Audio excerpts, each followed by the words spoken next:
My name is Dr. Michael G. Zablan. From 1996 to 2009, I led various entities of the Unification Movement in the Philippines. Please understand that the Unification Movement is comprised of hundreds upon hundreds of organizations and institutions worldwide, inspired by the vision, principles, and teachings of the Reverend Sun Myung Moon. Some of these are indigenous to the culture and the way the movement progresses in many countries. In my country alone, in the Philippines, we have over 20 of these kinds, such as Mindanao Peace Initiatives, Barangay Federation for World Peace, True Love Power International, International Cultural and Education Foundation, Philippine Teachers Association for the Research of Principles, Sanwa International Academy, Unification Theological Seminary Philippines, International Peace Leadership College, Tong Ilmudo, and more. Major global entities such as the Family Federation for World Peace and Unification or Universal Peace Federation, including the Global Peace Foundation or Family Peace Association, are organizations within the unification movement. Today, I continue to be actively involved in the unification movement and follow the unaltered teachings of Reverend Moon and the rightful successor, Dr. Yunjin Preston Moon. Currently, I serve as the Asia Regional Leader of the Family Peace Association. I was an eyewitness of several organizations straying away from their founding purposes. From 2009, I was greatly persecuted for standing against such deviation, and I was let go in 2009 for my beliefs. Today, I am here to share my story about the harassment, persecution, defamation, and threats I faced as the division of the unification movement unfolded, with the hope that I can give light to the ongoing case of the unification movement at the Washington, D.C. court. It is of my gross disbelief that the D.C. court, a U.S. based court, is punishing the persecuted and maligned in this case and has empowered its aggressors to level up on their malicious campaigns against us and choose to stand with truth. We were the silenced ones. We were the wrongly accused. We did not come out in protest because we hope that the leaders of the Family Federation for World Peace and Unification and the Universal Peace Federation would feel of pangs of their conscience and choose to stand with truth, righteousness, and goodness. We hope without a public battle, the wrongs would be corrected. We hope more than anything else that the movement would come back together and we could serve God and advance peace in the human family together once again. But after 10 years, I must come out and tell the truth. Here in the Philippines, we are hearing this heartening, unbearable news of what is taking place in the Washington, D.C. court and the disturbing rulings issued by Judge Laura Cordero. Judge Laura Cordero and Judge Jennifer Anderson, I want you to know that your decisions are impacting our families all over the world. The Washington, D.C. court must be told that the way they are handling this case is a serious violation of religious freedom and an act of religious discrimination towards us all. The Family Federation has a track record of using the court systems around the world to try to intimidate, threaten, and force submission of our group. In several nations, they started cases against individual whistleblowers to try to intimidate and silence them. There are nearly 30 cases they filed in nations around the world, all of which were dropped except this one in the United States of all places. The Washington, D.C. Superior Court should realize we are being punished for our faith. This great injustice must be stopped. I am not new to persecution and litigation. In fact, I became the chapter president of the movement when we had encountered a national persecution and a legal case with the government. Warrant of arrest to our leaders were released and one of the charges was non-bailable. Our continental director then, Mrs. Julia Kim, worked hard to put up the legal stand on this case. So meanwhile, she had to protect our leaders. That was then that I was asked to stay at the national headquarters of the movement to lead and attend to the investigating groups such as the National Bureau of Investigation, Philippine National Police, as well as the media interviews and meetings with our lawyers. Not to make the story long, we won after 2 years and got cleared. That was the year 1998, a memorable year for all of us Filipino members as we celebrated in a victory banquet in tears. Our movement was devastated by the years of persecution, but in 1998, Dr. Yunjin Preston Moon was anointed and recognized by his father, the Reverend San Myang Moon, as the next successor and heir of his mission when he was inaugurated as the Vice President of the Family Federation for World Peace and Unification International. In the resounding speech of the Reverend San Myang Moon in that inauguration, he was introducing his successor. He declared the beginning of the era of the fourth Adam. As he is known to be the third Adam, he introduced his son, Dr. Yunjin Preston Moon, as the fourth Adam. For the next 10 years, Dr. Yunjin Preston Moon would be asked by his father to lead the collegiate association of our movement. He gave such incredible inspiration and vision to the young people of the world. He led the Universal Peace Federation and expanded the interreligious efforts of his father, promoted good governance among global leaders, and developed character and values education programs in schools. In fact, he led all sectors of society side by side with his father and mother. Let me make it abundantly clear. Even UCI, or what we call the Unification Church International, Dr. Moon was inaugurated as the chairman in 2006 and rightly served as its leader all these years. Reverend San Myang Moon's movement underwent a major providential transformation during the 1990s and through the years of 2000 to 2010. And it was his son, Dr. Yunjin Preston Moon, who was placed in charge to lead the entire movement's reformation worldwide. He conducted series of workshops and trainings for thousands of youth leaders and second generation of the members. He also conducted leadership development programs to equip and empower the leadership of the global movement towards the culture of heart. He elucidated his father's teachings in lingos adaptable to the professionals, executives, interfaith, diplomats, and the youth, and realign all projects, programs, and major initiatives of the movement to the vision of one family under God. His first visit in the Philippines was in the year 2000 with the Inheritance and Development Message. He met different groups of professionals such as media executives, educators, interfaith leaders, women leaders, government officials, generals of the armed forces of the Philippines, and the youth. His message was so electrifying that everyone was inspired by him and eagerly wanted to partner with him to fulfill God's dream and advance the work his father has initiated. Our nation of the Philippines especially benefited from this great leadership of Dr. Yonjin Preston Moon. He visited our nation nearly every year since that year 2000. Our nation experienced development and transformation on many levels due to his investment. His shared vision was impacting the whole nation. The Service for Peace was making a transformation among international volunteers and the locals. The character-based education has empowered the schools nationwide with two sets of character education books published for the basic education levels from kinder to senior high school in the Department of Education. The Mindanao Peace Initiatives has organized many programs and projects.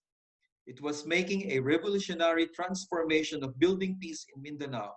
Different programs and projects were organized, such as Peace Village, where children of the Muslims, Christians, and the indigenous faith are housed together as a family for a period of 4 to 7 days, while the Department of Education organized a set of activities for them through cultural exchange, to expand and open their views and understanding to each other, and strengthen their bond through games and cultural activities. Youth Congress, as part of the programs in the peace villages, are also held where children learn their basic rights, express their desire to be united as one family under God. Harvest of Hope was empowering the communities to farm together and harvest together as one family under God. Selected seeds from Korea and other countries were collected to produce better vegetables, such as the big radish of Korea. Farming tools were also provided to the communities. Bala Hindi Bola, which means balls, not bullets, was an awareness campaign to keep children away from toy guns, as many boys in the conflict areas of Mindanao were aspiring to have guns someday. And it was an alternative approach through sports. Children would come to surrender their toy guns in replacement of a basketball, a volleyball, or a soccer ball. Then games were organized by the Department of Education. There was a special event held with the Department of Education where soldiers and rebels played together under a truce agreement. CSAC, or children situated in the armed conflicts. Continuing education was the priority of this project for children displaced due to the armed conflict, as we believe that education is the key to establishing peace in these conflict areas of Mindanao. Mobile schools were sponsored by the provinces of Sarangani and Sultan Kudarat in aid of this program of CSAC. Madrasa education promoted peace and religious tolerance through the Islamic method of education. Tribal summits, bringing tribal enemies into unity through the message of one family under God and by educating them with the culture of heart. Sultanate summits, there were two of these held in Sultan Kudarat, where in one of them Sultan Bolkiah of Brunei attended, and summits for the royal ladies empowered Islamic royal ladies of Mindanao as peace advocates and mediators with the heart of a sister and a mother. Then in 2011, around 3,500 men returned to the fold of the government as rebel returnees, and they did it through the Mindanao Peace Initiatives with a ceremony held in the city of Coronadal, South Cotabato, in my presence with General Florencio Magsino and Dr. Estrella Abid Babano, together with the governors and mayors of Mindanao, including representatives from 5 government agencies: the Department of Education, the Department of Social Welfare and Development, Office of the President on Peace Process, 4 generals from the Armed Forces of the Philippines, and the Department of Interior and Local Government.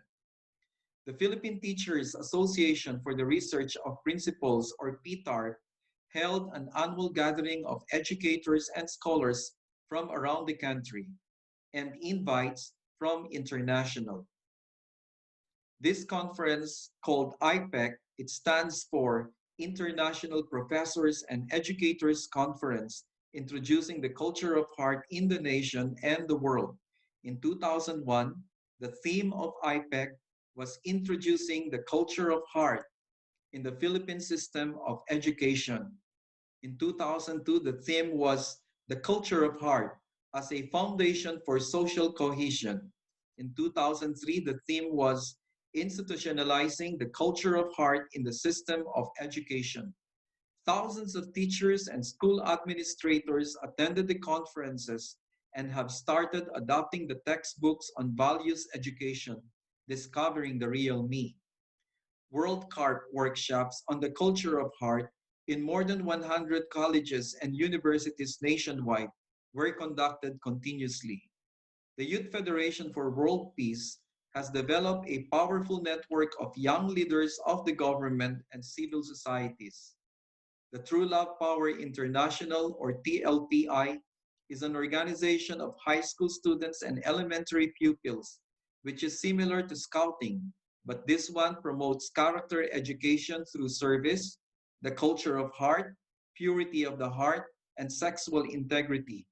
It was born from the speech of Dr. Yunjin Preston Moon, which emphasized the limitless capacity of true love power in building a nation and building one family under God. With all of this ongoing, I could smell that one family under God has started to exist. The Global Peace Festivals amplified the vision of one family under God when it launched in 2007. We could see former enemies uniting in the conferences and festivals. Cultures were merging as a family. People of various ethnicity, race, and culture are coming together to celebrate as one family under God. After doing many service works together to exemplify living for the greater good. Please understand that there is no one who worked harder to carry out the dream of Reverend Sun Myung Moon and honor the vision and mission he was given by God, aside of his son, Dr. Yunjin Preston Moon. In most of his public speeches, he would proudly testify that one family under God is the most cherished dream of God and is the life mission of his father and his life's goal to aid his parents in that mission. In 2008, Dr. Moon announced that there was a plan to hold the first Global Peace Convention in 2009. Our entire movement, all the sectors, leaders, youth, and families who were involved in the Global Peace Festivals in 2007 and 2008, together with all the partners and leaders involved, lobbied hard to earn the honor of becoming the host nation of the first Global Peace Convention. And we got it. We won. Since then on, the preparation started. In the different areas of the Philippines, 12 regional global peace festivals were held, making a culture of service revolution across the nation, with more than 50 groups of local and international volunteers conducting different projects nationwide, with major partners like Gawad Kalinga, Department of Education, and Department of Interior and Local Government. Leadership conferences on good governance were conducted, sponsored and hosted by the local governments. In the middle of that year, 2009, a special visit to Mindanao was made by Dr. Yunjin Moon with Speaker Jose de Venecia. They visited the conflict areas town to town to meet the local leaders and youth, culminating with the Global Peace Festival held in Cagayan de Oro City in front of the provincial hall. And an international leadership conference was conducted with the Mindanao Peace Initiatives at Price Hotel. There was a signing of memorandum of agreement with the provincial governor and municipal mayors of Mindanao to support the implementation of the different peace programs and projects of MINP. So many preparations were made for the convention and our nation of the Philippines, and all our local regions were excited as we continued with these preparations. That is when strange things began unfolding in our movement. Around July of 2009, a confusing letter was circulated by the office of Yongjin Sean Moon, the youngest brother of Dr. Preston Moon, announcing that all scheduled global peace festivals around the world in that year 2009 are being canceled, including the Global Peace Convention in the Philippines. Furthermore, we began to see organized efforts around the world to humiliate and destroy the reputation and name of Dr. Yunjin Preston Moon. He was accused for things he had not done, called with various names, even written about in the media in a false light.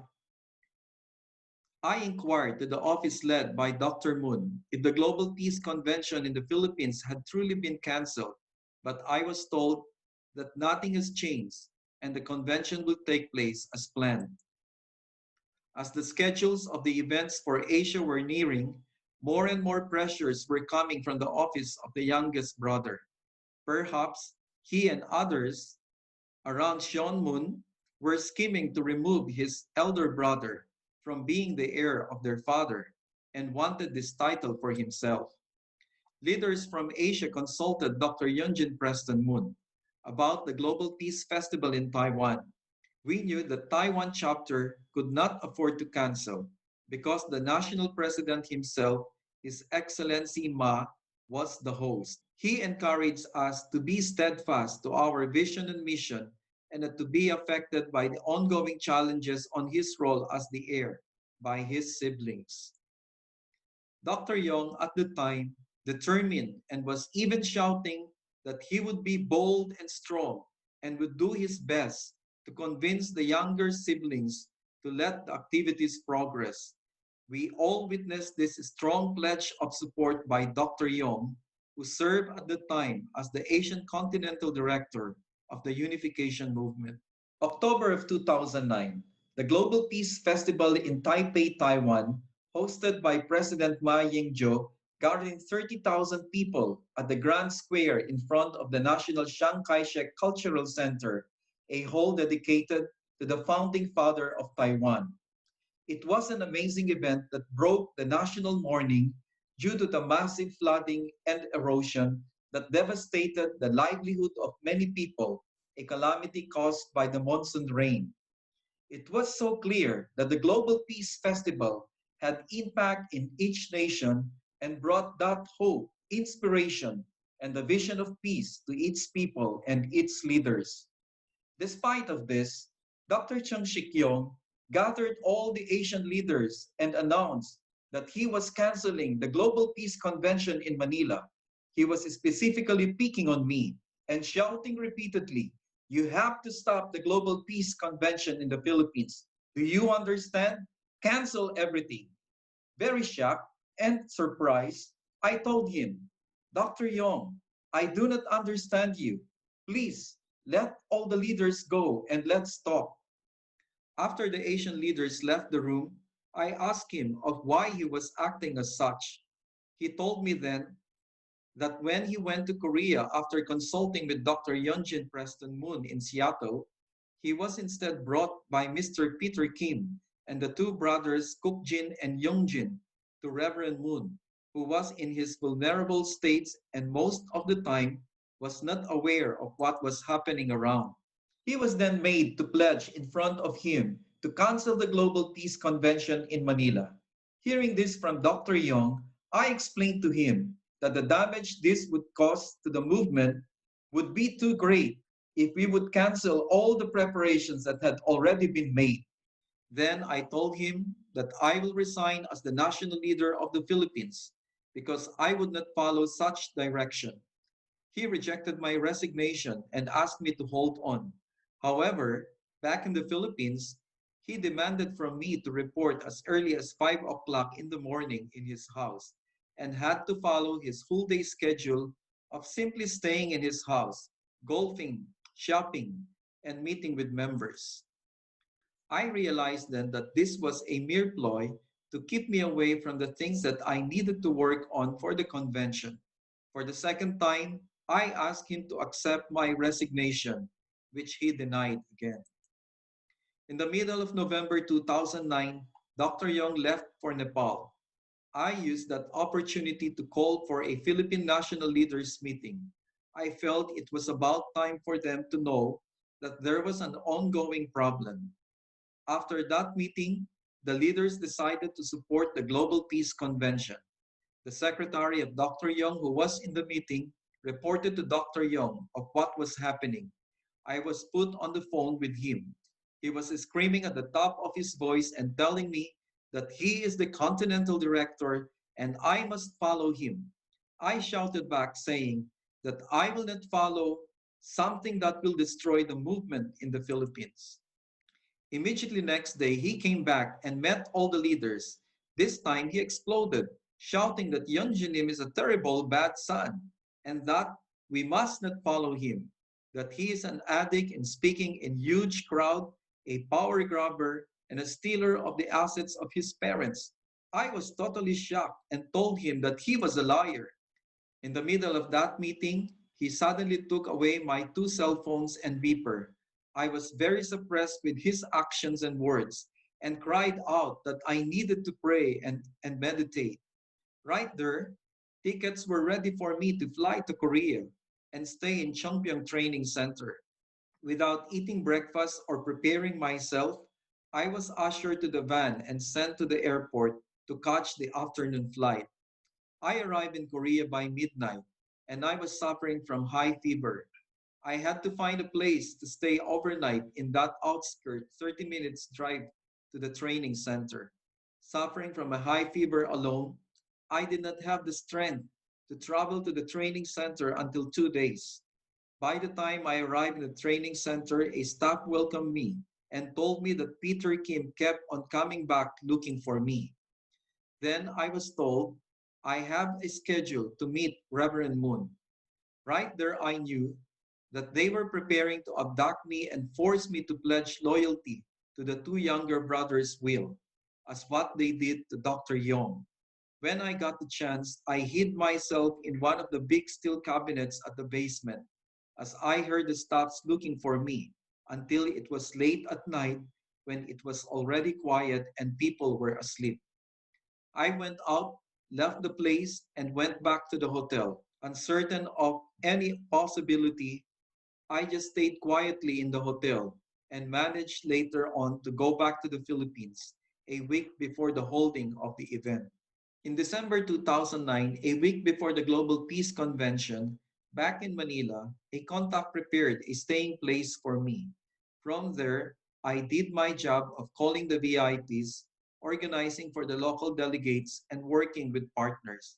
In courtesy, as he was the chairman of the organizing committee and president of the Universal Peace Federation Philippines at that time, I called Dr. Primitivo Chua, who was very shocked to know that the convention was pushing through in just few days from that time on. Without any second thought, he packed up his things and together with his wife proceeded to the Manila Hotel as the venue of the convention and started working with the International Secretariat of the convention. I also called Dr. Samuel Salvador, General Florencio Magsino, Undersecretary Josephine Dominguez, Dr. Dinah Mindo, Dr. Teresita Dumalanta, Bishop Pedro Maglaya Jr., Patriarch John Florentin Teruel, and Governor Leonida Bayani Ortiz. And they were all happy that I was back and in touch once again. We met and patched up for the remaining works to do. I heard from the partners the dishonorable and disrespectful treatment they all had to endure and the attempt to cancel their work from the account of several sitting members of the steering committee of the Unification Movement Philippines. Dr. Young arrived and entered the meeting hall, causing such a ruckus. He lambasted all the leaders, and with a disrespectful voice, he unilaterally announced that the convention was already canceled and that Dr. Yun Jin Moon was not coming anymore. Indignant, Dr. Salvador told him that this is a very bad scenario as it would destroy the credibility of the movement in the Philippines, including the reputations who had staked their names as organizing committee. Dr. Young, anyways, proceeded to remove all support staff. So Dr. Salvador, together with the organizing committee, had to reorganize the MCs and hosts for the different plenaries and breakout sessions, mobilizing the deans, directors, and vice presidents of the Polytechnic University of the Philippines. With all the original staff gone, he also assigned 500 hotel and restaurant management and tourism students of the Polytechnic University of the Philippines to fill in the required staffing of the whole process of the convention. During the days of the convention, Dr. Young took all the members to Tanay, the main education and training center of the Philippines. In this workshop, he continuously educated members that Dr. Yun Jin Moon is a bad son, a stealer, power greedy, and addicted speaking in huge crowd. Then he conducted an election to replace me. In the process, the National Steering Committee composed of the VIPs were angered by the actions of Dr. Young for telling lies to them, putting them in a humiliating position, for cramming with the works on last minutes, treating them unprofessionally and disrespectfully, and for trying to destroy the movement in the Philippines to which they have worked with and rendered their voluntary services for the sake of the Filipino people. With these unpleasant thoughts and uncomfortable emotions that such a foreigner would treat them that badly, they have written the Bureau of Immigration and Deportation declaring Dr. Young as persona non grata. For some period of time, Dr. Young was banned from entering the Philippines. Nevertheless, for face saving, he made another lie by announcing before the global leaders that he was wrongly attacked by VIPs in the Philippines and mischaracterized him as an illegal drug dealer to his credit and to the discredit of Dr. Yunjin Moon, of who his associates are, and further lied, saying that it was Dr. Yunjin Moon who convinced them to write such a baseless letter to the Bureau of Immigration and Deportation, opposite to the reality that until the end of that convention and until he left for America, he had not said anything about these issues involving his family. For me, that was an act of delicadeza to protect the dignity of his parents and siblings. This was only the beginning of the global attacks on Dr. Yunjin Preston Moon, his name, his family, his reputation, and even directly stopping his global efforts to build one family under God. His growing popularity was only due to his genuine and sincere love for God, for the human family and his parents. These were his tears, his sweat, and his undying dedication that move all of us. During the entire time, the global leadership of Family Federation for World Peace and Unification and other organizations were accusing him of rebelling and going against his father, Dr. Yunjin Preston Moon quietly continued his work without ever changing or stopping. He made a promise to God and to his father and never once turned back on that pledge. We were there with him at this first convention.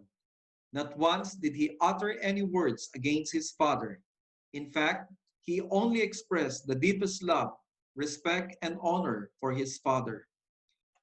Please know, terrible efforts were made to impede him, denounce him, and eventually remove him from his positions. And in its place, the current leadership have erected a different religion with Mrs. Hakjahan Moon as the head. They have altered the original sacred teachings of Reverend San Myang Moon, changed the purpose and content of all the programs, and have created a personality cult around what is now called the only begotten daughter. They no longer even use the Family Federation for World Peace and Unification. They are the Heavenly Parent Church. Reverend Moon taught us all for so long that he did not come to create a religion, but came to build a movement that will create God's ideal world of peace and harmony. It was so painful to see how they did all this behind the back of the aging Reverend San Myang Moon as he was in his vulnerable states. During the final years of Reverend Moon's life, this was a time when the leadership should have honored Reverend Moon, secured support for his rightful heir, and comforted his heart to let him know that his movement was in good hands. Instead, what took place is shameful and is counter to all the godly principles Reverend Moon taught. They scheme and then stage a coup in pursuit of power and position. They are the separatists. They are the ones who left Reverend Moon and have gone against all of his teachings. We are the affirmists and had never left Reverend Moon. All these years, we have continued the original work and original mission of the Reverend San Myang Moon. We represent the true and original unification movement. You will know the tree by its fruits, and you can see the tremendous fruit of Dr. Yunjin Moon's global work and how he aligned it truly with his father's vision and lifelong efforts. Nevertheless, despite of all the bad things done to him, he never gives up on his mother and siblings. And over he said that he will bring his mother and siblings back to the fold of God's will and providence. Judge Laura Cordero and Judge Jennifer Anderson of the Washington, D.C. Superior Court, there is a clear schism in the unification movement. Questions such as, are we a church or a movement? Is the divine principle our only text? Or do we have many sacred texts with Reverend Moon's teachings? Which teaching are correct? The original, unaltered teachings we follow, or the altered new theology of Hak Jahan? Who is the leader of the unification movement? These are all religious questions that the court has no place making a decision about. Do not allow yourselves to be used by one side of this schism. Do not be part of continuing the persecution and punishment the Family Federation and its leadership seek to inflict upon all our families that have chosen not to follow them. In fact, tell them they are the separatists who have changed the teachings and organizations of Reverend Moon, and therefore they should not seek to have any right to the assets of the unification movement. I am praying for the Washington, D.C. court to dismiss this case of the unification movement. You are never in the position to meddle because you don't know our theology, internal structure, and history. The whole world is watching you. Your decisions affect a global community of faith. In fact, the whole body of religious communities will stand in solidarity because your choice to meddle in religious matters set a dangerous precedent for all religions. Judge Laura Cordero has violated the U.S. Constitution and the religious freedom for all of us. Judge Jennifer Anderson, do the right thing.